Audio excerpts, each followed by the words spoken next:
Hey YouTube, Papa here. Um, I was trying to find a solution to a problem with the Lee 420 pot.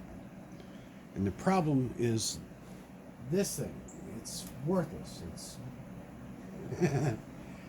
for supporting your molds as you're filling them up. It's garbage. It was driving me nuts. I could never get it to do what I wanted it to do. I stumbled upon a video from James Pollock, I think is how you pronounce his name. I'll put a link down below. Yeah, anyway, to his channel. And this is his solution. It's a guide plate for the 420.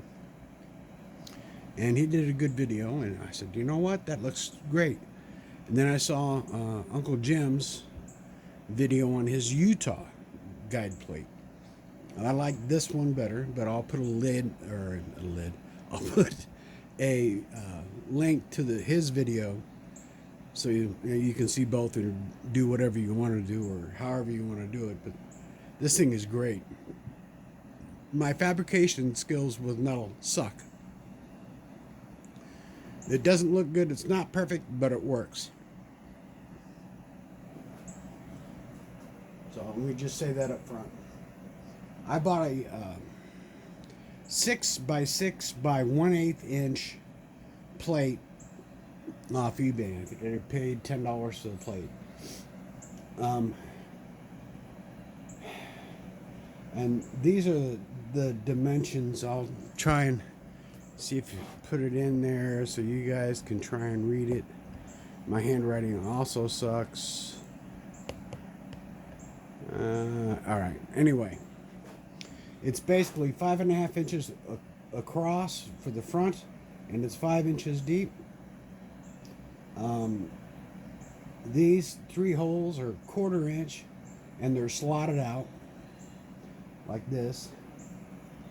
And then I had to drill a 1/4 inch hole in the base plate of the pot. Anyway, I'll put my glasses on so I can read. This hole is 3/4 inches from this edge and 1/2 inch up from the front edge. This one is also 3/4 inch in, and it's 4 1/8 down to here, to the center of these hole locations.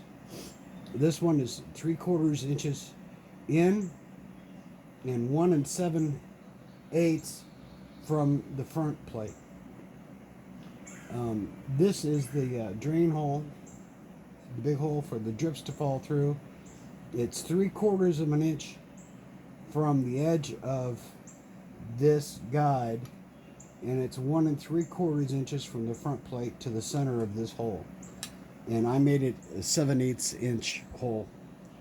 And I used 1 2-inch 1/4 inch bolt, 4 nuts, 1 washer, and a 1/4 inch wing nut to hold the plate on here.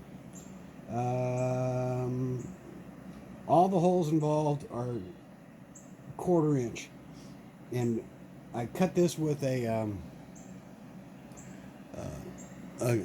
3 or 4.5 inch bench grinder, or not bench grinder, but a grinder with the cutting blade on it after I drilled the holes. And I made this cut and this cut with the same deal, because that's basically all I had. And I took the pieces and I stacked them here on top, and I used James said he used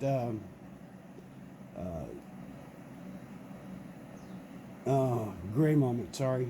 I'll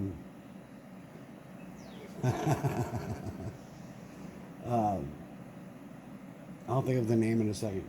It's an epoxy, and I just epoxied it to the plate, and epoxied the two together and tried to line them up. I didn't get it perfect, but it works, and it's real easy.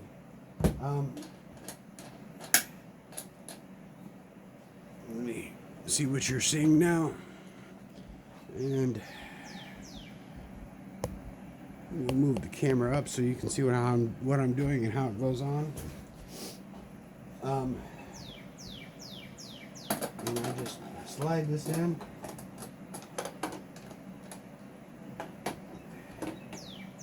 And then I bring it back down. Put on the washer. Put on the nut.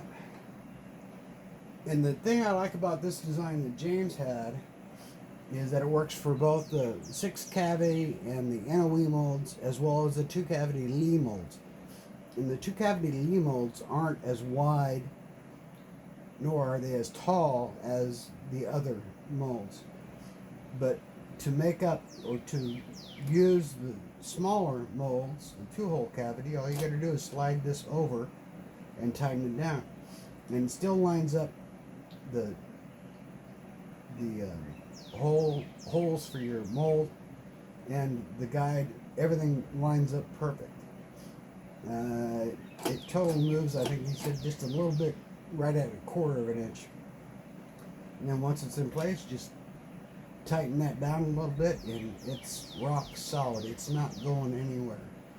And you just use the old Lee deal for a support on this side. And I've got 2 nuts here underneath locked together so it stays at that height. And one down here at the bottom holding the bolt secure. I also stuck a really small hose clamp to hold this so I can adjust the forward and backward tilt of the plate depending on how you use it. If you start with the hole nearest to you and then pull the mold out as you're filling it, you need it tilted back so that if you overrun, it doesn't go into the next hole and mess up your pour. If you go from the furthest hole to the closest hole, you want it tilted the other way for the same reason. And you can do that, and I use that hose clamp to accomplish it. So all in all, it was $10 for the plate, and I think the bolt and nuts I think were $1 at the hardware store. I didn't have any, and it works. It's slick. It's easy.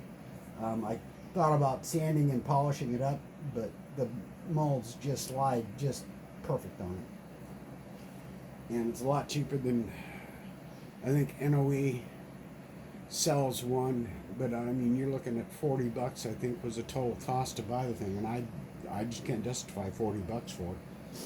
But $11-12, yeah, I can justify that, and it does. It makes a big difference on how well the holes line up. There's no thinking. It's just boom, boom, boom, boom, boom, and it's like yes, it's perfect. The Uncle Jim's Utah version doesn't have the guide plate, guide rail here, and it just uses a wedge and a slot in the original Lee thing to hold it in position. I just like this better because it really is. It's rock solid. It's not going anywhere. Once you tighten up that one thumb screw, you're golden. So, hey, if you have any questions, comments, post them in the comments below. I appreciate you guys taking the time to watch the video. Give it a thumbs up so it helps more people see it. Yeah, I think that's it. Another short one. Remember, keep smiling. Makes people wonder what you've been up to. Take care, YouTube. Talk to you later. Bye.